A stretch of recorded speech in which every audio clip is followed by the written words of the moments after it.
అంటే ఇన్నాళ్ళు మన ప్రేమ ఒక రోజులో తెగిపోయిందా? నాకు నా ప్రేమ కంటే మా అమ్మా నాన్న గౌరవం ముఖ్యం. దయచేసి వెళ్ళిపో. సరే, అలాగే వెళ్ళిపోతాను. మనం ఎందుకు విడిపోతున్నామో కారణం తెలుసుకోకుండా నేను వెళ్ళలేను. రాధ విషయం మొత్తం వివరిస్తుంది. వాళ్ళు అన్నట్టుగానే రేపు నిన్ను పెళ్లి చేసుకున్నాక మిగతా వాళ్ళు కూడా అలాగే మా అమ్మ నాన్న గురించి తప్పుగా మాట్లాడతారుగా. ఆమె మాటలు విన్న రాణా గట్టిగా నవ్వుతాడు. ఇది నీకు నవ్వులాటలాగా ఉందా? మరి లేకపోతే నువ్వెంతో తెలివైన దానివి అనుకున్నాను. ఇంత అమాయకురాలివని అనుకోలేదు. ఇదంతా మా అమ్మ ఆడిన నాటకం. ఇందులో మీ అమ్మగారు ఏం చేశారు పాపం? ఆవిడ నన్ను ఒక్క మాట కూడా అనలేదు తెలుసా? అందుకే మా అమ్మ ఆడిన నాటకం అని అంటున్నా. ఆ మహిళా సంఘానికి ప్రెసిడెంట్ మా అమ్మే. అక్కడ జరిగిన దానికి కర్త క్రియ కర్మ అన్నీ మా అమ్మే. కావాలనే వాళ్ళందరి చేత నిన్న అలా అనిపించింది. తను ఏమీ ఎరగని దానిలాగా నీతో మంచిగా నటించింది. అవునా? నిజమా?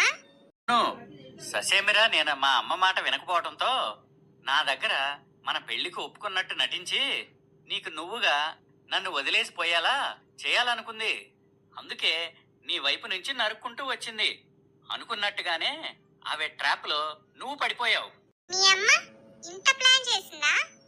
చేయబట్టే కదా నువ్వు కూడా నమ్మేశావు. నన్ను క్షమించురానా.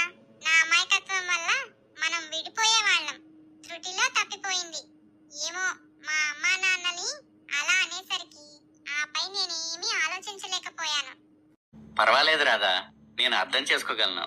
ఇందులో నీ తప్పేముంది? నీ అమాయకత్వాన్ని అడ్డు పెట్టుకుని మా అమ్మ తెలివిగా ప్రవర్తించింది. మరి ఇప్పుడు ఎలా రానా? మీ అమ్మకి నేనంటే ఇష్టం లేదు కదా. మరి మన పెళ్లికి ఒప్పుకుంటుందా?